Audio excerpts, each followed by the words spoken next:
Alrighty guys, welcome to your next video. In this one, I want to explain the final portfolio. So hopefully by now you've maybe looked at that prompt, and then you've looked at the accompanying Joseph Campbell research synthesis prompt. So to explain how the final portfolio is going to work, it's going to consist of two essays. Your Fun Home essay is going to be revised, and that's going to be worth 15% of your entire grade. You're going to write for the very first time this Campbell researched synthesis essay. That essay by itself is going to be worth 20% of your final grade. And then, last but certainly not least, you are going to write an annotated bibliography to accompany your Campbell essay, and that is worth 10% of your grade. So overall, the final portfolio is worth 45% of your entire grade. So let me write that down. 45%. That's how it breaks down.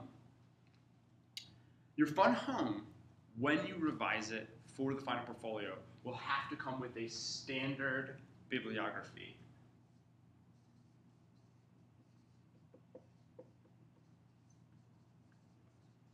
Standard bibliography just means citations.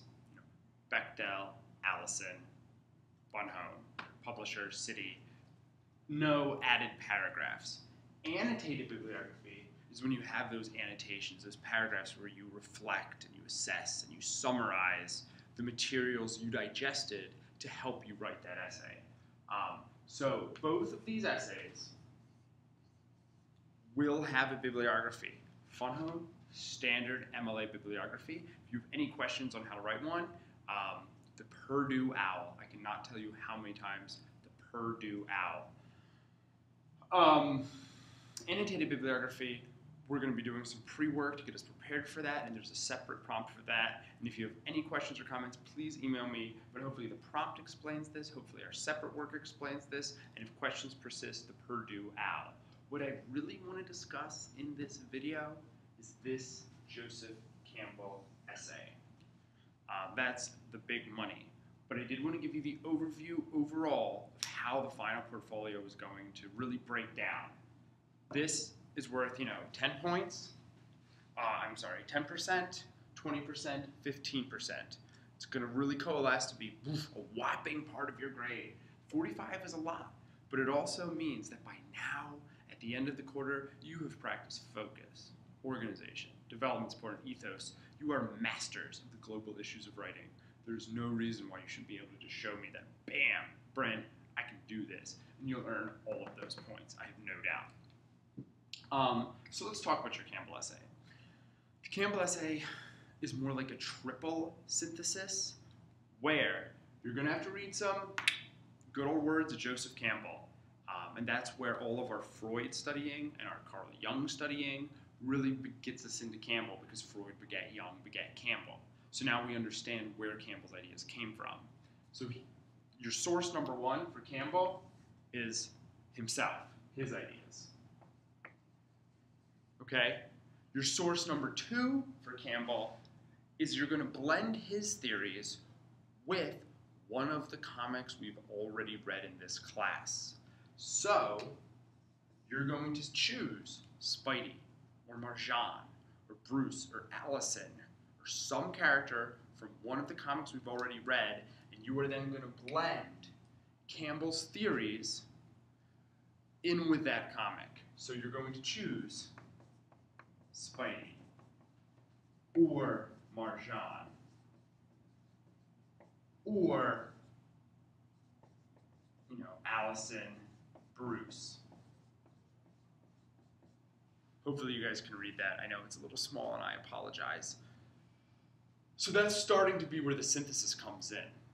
I do exhort you, if you use Spider-Man on your midterm and you've already revised that essay and you got a grade on midterm, maybe you should use Spider-Man in the final, because you've spent more brain juice really chewing on that. You've written 2 SFDs and a first IR, and then you wrote a midterm draft. You should be really smoking on Spidey or Marjan.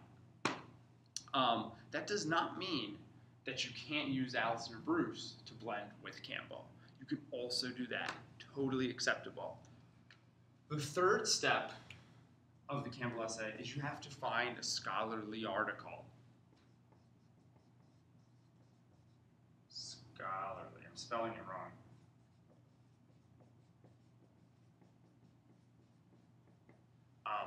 And in this scholarly article, you're going to read some essay by some professor from Middle Tennessee State who talked about Campbell's theories and how they apply to women. And then you can blend that with Allison or Marjan. Or maybe some professor, she has an article about Campbell's theories and how they can be seen in modern day cartoons. Then you could maybe apply that to Spider-Man. The purpose of the scholarly article is not to be a fundamental backbone of your essay. The fundamental backbone of your final researched Campbell synthesis essay is blending Campbell's theories with one of the comics we've already read. That is the chief synthesis I want you working on, right?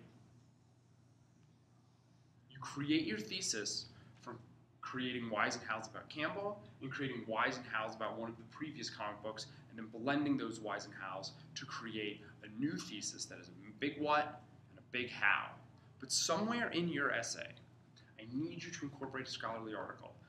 It does not have to be in every single paragraph, but in one paragraph, you need to prove that your voice belongs in the community of scholarly ideas. So, there's 3 ways you can use this scholarly article. I just magically erased the board. There's 3 ways you can use this scholarly article.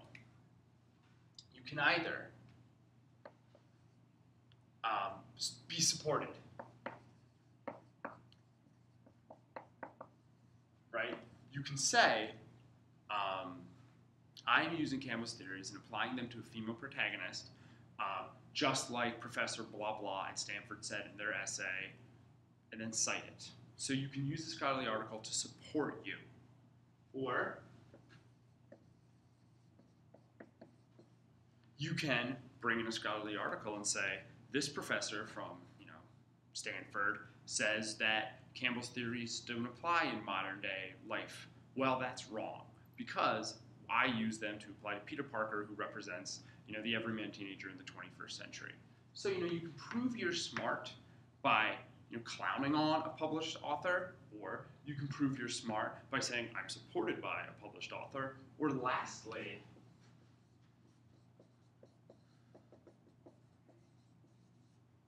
you can take it and run. You can say, oh, this one scholar says that Campbell's theories really apply in the postmodern world because of X, and I agree, and yet they also apply further. So there's 3 ways to really bring in your scholarly article. Do not be daunted by the scholarly article portion of this prompt. It is an important part of the prompt, but it's not, it doesn't have to be a backbone of your exploration of identity. Okay? You're going to bring it in somewhere in one paragraph to either support one of your arguments. You can support one of your arguments by refuting it, or you can take it and run. It's only going to really plug into an argument. It does not need to be part of a topic or even your thesis. It's just a minor part of your overarching essay. This is a big essay, I know. Triple synthesis. Campbell plus a comic plus the article.